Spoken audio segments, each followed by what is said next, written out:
Hi, I'm Dr. Daniel Amen. And I'm Tana Amen. Welcome to Change Your Brain, Change Your Life. You are not stuck with the brain you have. You can make it better. We can prove it. We're so excited to have you with us. Today is actually one of the most important lessons that I've learned from looking at nearly 100,000 scans. In fact, if people came up to me and said, Dr. Amen, what's the single most important lesson you've learned? And that would be mild traumatic brain injury ruins people's lives and virtually no one knows about it. What most people don't know is that your brain is really soft. It's about the consistency of soft butter, tofu, custard, somewhere between egg whites and Jell-O. Now, that's news to most people because they think it's firm, fixed, and rubbery. So I was going to say, so when I was taking, my A&P, my anatomy and physiology classes in school, I thought of it as being this sort of hard, rubbery thing. That's because it was soaked in formaldehyde. Right, so. That's what happens to it. But inside a living skull, it is really soft. Think toothpaste. And it's housed in a really hard skull that actually has multiple sharp, bony ridges, and it's not fixed in your skull. So it's your floating brain around. actually floats in this in fluids called cerebral spinal fluid, mostly water, and so it's not stuck there. It floats. So if it gets hit, what happens inside is it shakes and it bounces up against those ridges, which cause tears and bleeding and scarring. Now, the biggest example I have of this, so I've known this for 24 years since we started doing imaging in 1991. And at the same time, I knew playing football was bad for the brain, right? I played in high school. I loved playing. I mean, it was like the biggest joy in my life. But now we start seeing high school players, college players, professional players, and their brains just look awful. And the NFL started its concussion committee in 1994, yet even by 2009, they'd never sponsored a brain imaging study, which basically meant they didn't want to know the answer to the question, because if you want to know the answer to the question, you look at the organ you treat. Anthony Davis came here, a famous Hall of Fame running back from USC, in 2007, and his brain at 55 actually looked like he was 85 and bad for 85. Clearly a traumatic brain injury. He got so much better. He's like, Doc, we have to talk about this. And you just love him. He's such a wonderful human being.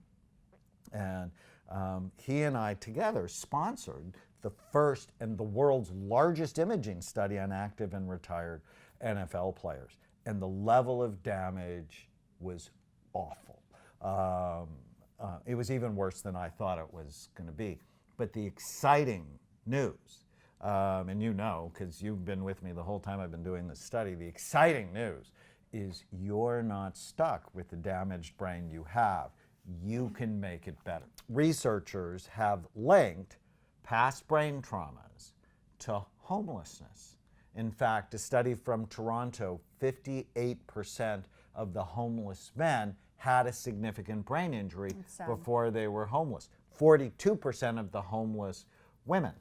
I did a study at Sierra Tucson, one of the largest drug treatment hospitals in the United States. 44% of the new admissions to the hospital had a significant brain injury before their hospitalization. So homelessness, drug and alcohol abuse, dementia, depression, anxiety disorders, ADHD, learning problems, all have been associated with either mild or moderate brain injuries. So I have a question about that, because this actually makes me very sad. I'm a huge supporter of our soldiers and police officers, and so when I hear about things like this, and I think about some of the soldiers that come back with blast injuries, a lot of them come back with brain injuries, traumatic brain injuries, but we don't know about it, or we know about it and we're not treating it.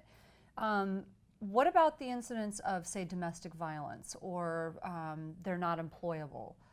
What happens? I mean, has there been shown to be a big connection between that? No question. There's a connection between traumatic brain injury and people who have marital problems, people who have problems with irritability, with violence, It's just the most important thing that I've learned. Another really important thing I learned along these lines is people forget they've had bad brain injuries. And you know, the first time this happened to me, so I'm looking at a guy's scan. He was in my office for depression and anger, very common thing we see at Amen clinics. And he had a dent in the left front side of his brain. And the only way you get a dent in the left front side of your brain is from an injury from the past. And I'm like, have you ever had a brain injury? And he said, no. And I'm like, well, are you sure? And he said, I don't think so. And then in my mind, I'm thinking, well, ask him all the questions. I said, have you ever fallen out of a tree, off a fence, dove into a shallow pool? Did you have a concussion playing sports? Have you been in a bike accident, a motor vehicle accident? And all of a sudden, it just happens like this. His face changed. And he's like, I'm so sorry I lied to you. I said, what? I said, when I was 7 years old, I fell out of a second-story window. Do you think that counts? Well, maybe. And then what I realized is people forget they have terrible or brain sometimes injuries. they don't forget, but let me just, okay, because I know you're going to go on about when I did the same thing. It happens so often. So I scanned her brain after a few weeks. We said that in the last show. So I meet him 2.5 weeks after I meet him. He's like, I need to scan you before I can keep dating you. And I'm like, I've never heard that line before. I've heard so many lines and no one's ever told me they want to see my naked brain before, anything else. So that was just really interesting. But he asked me if I had a brain injury because it looked like on one part of my brain that there was a dent.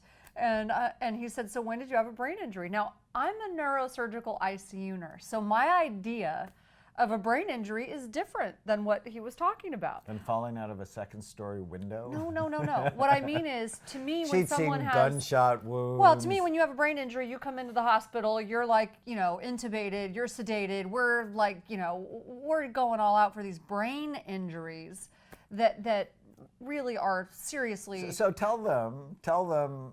So I'm like, so when did you have a brain injury? Because the left side, there was some low activity. I mean, she has a great brain, but I knew she was going to be somewhat of a hothead, a little bit irritable. I was right. And she's like, I've never had a brain injury. And then I went, well, are you sure? Have you ever? And then tell them what you told me. So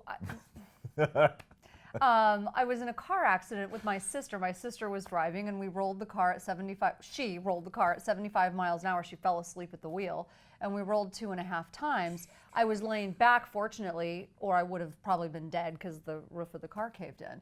And so I woke up totally uninjured, I thought. And I was just grateful. I was grateful that I woke up. So I don't remember hitting my head, but there's a good chance because I was laying down that I hit the left side of my head on the console. I just was so happy to be walking away that it didn't really dawn on me. But think about the forces. Your brain is soft. It's complicated. It controls everything you do. It's housed in a really hard skull with multiple sharp bony ridges, 75 miles an hour, and she falls asleep. It flips, and then it stops. What is happening inside your skull is it's doing well, and I'm this in a seatbelt, so the whole time, yeah. right? So boom, boom, and it can have a significant impact. Sure. Now, you had a lot of brain reserve, which is another concept we'll talk about coming up in a future show. And so you're still wildly successful and totally but cute I do want to and point loving. something out because I never before that thought about this. But people used to always make comments on my crazy memory. Like I could remember anything from anywhere. If you told me something, I'd never forget it. And I never put it together. But from that point on, right around that time, I never really put it together at that time. I had trouble remembering people's names until I could connect it multiple times. So I'd remember a face forever, but the name I would have trouble with, or little details about something, I'd have to put it together multiple times before it would stick. And that was never an issue before that. So I remember this one guy. So, I mean, I have so many stories, but I saw one kid who had Tourette syndrome. You know, Tourette syndrome is a tic disorder where they have motor tics. So he had this head jerking tic and vocal tics where they make noises and sometimes even Right. swear. And when you get a scan here at Amen Clinics, you have to lay really still. And he couldn't because of the head tick. So I actually climbed on top of him in the camera, held his head down. And now that he and I had this really close relationship, I said, well, stay afterwards. Let me look at the scan with you. And he was fairly irritable. And when I looked at his scan, he had very clear evidence of a brain injury. And I'm like, so when did you have a brain injury? He said, I never did. And I'm like, are you sure? And now he starts swearing at me. It's like, F no. But you know, I've been sworn at a lot. So I grew up And that's outside of his marriage. I grew up in the grocery business with my father, so that didn't really bother me. And I'm like, are you sure? F no. Have you ever been ever fallen out of a tree? F no. In a car accident? F no. Played sport? F no. And then it's like, F no, F no. And then he stopped. And he's like, oh my God, I was in a motorcycle accident. And I said, well, what happened? And he said he was riding his motorcycle around a lake, and a baby deer, came out onto the road. He didn't want to hit the baby deer. And so he spilled the bike onto his left side and was unconscious. And he's like, do you think that counts? And I said, F yes. Trying to bond with my patients. That has happened so many times. So if you have ever had a significant brain injury, and Even if you don't think you did. Well, if you suffer with anger, irritability, memory issues, you really want to ask yourself, have I had a significant brain injury? And if I had, might be useful to come and get your brain scan. But the exciting news, and you know, because you've been with me the whole time I've been doing this study, the exciting news is you're not stuck with the damaged brain you have. You can make it better. Well, and I want to come back to what we were talking about earlier. And this is where I think personally, I think it's very unfair. And I know I'm very outspoken about things, but these soldiers that we talk about and our officers that we send out and we benefit from their work. These are our warriors, but they come back hurt, and we're not doing a good job of taking care of them. We are not. We're not. And they're warriors, but to that point, you are warriors.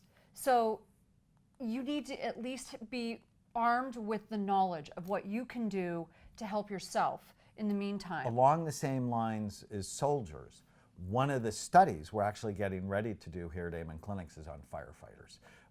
We are so excited about this because, like with soldiers, they're heroes. Right. They're our first responders.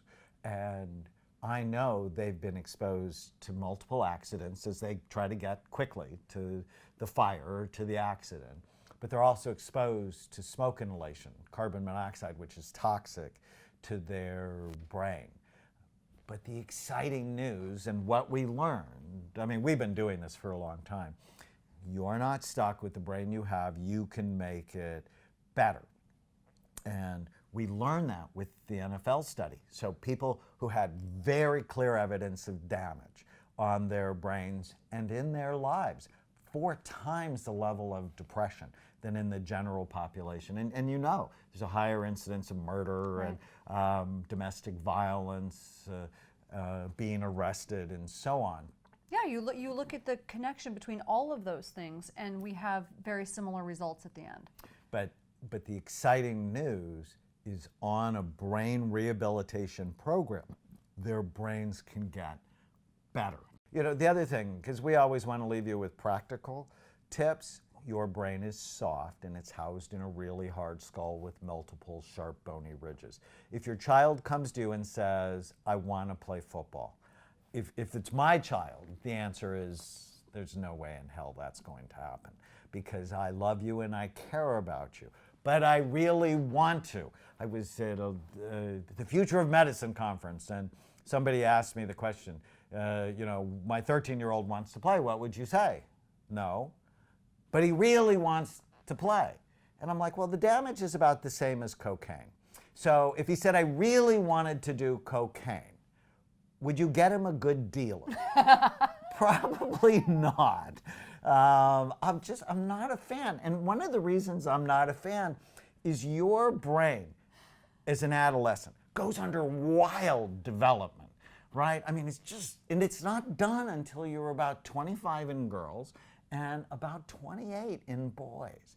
And so why would you ever put a developing brain at risk for a concussion that could basically impact negatively the rest of their life? And it's worse for girls. Yeah, no, because I practice martial arts and I have my daughter practice martial arts, and she wanted to do jujitsu for a while. But the first month she got slammed on the ground a couple of times and hit the back of her head. I'm like, you're done. That's it. We'll find something else. Because IQ for girls, for females, 90% of their IQ is found in their frontal lobes, where for males it's more widely distributed. So a frontal lobe injury for a female is much more damaging than for a male. So, the take-home answer really is no. We're going to get a ping pong table because table tennis is the world's best brain game. And if it's not table tennis, then it's dancing. I got to jump in here because I love martial arts, but I practice in a way that I don't get hit in the head. So, you learn how to hit without getting hit, and you don't need to be hit in the head. Well, you also don't fight. I don't compete. You don't compete. No, I do. I do practice sparring, but I don't compete. People who do martial arts, there's actually imaging studies. And because they learn very complicated movements, they actually have bigger brains, more gray matter in their brain. But I've actually spoken for the Karate Hall of Fame dinner, and there's a whole bunch of brain damage in that those room. are guys that have been competing for lifelong and doing a lot of other things that are not good for their brains, but that's another story. But it really does increase the amount of the size of your brain when you do those complicated movements. It's very good for you. So the Super Bowl's coming up. I know most of America will watch the Super Bowl. I don't know about, I love football. I hate what it does to people.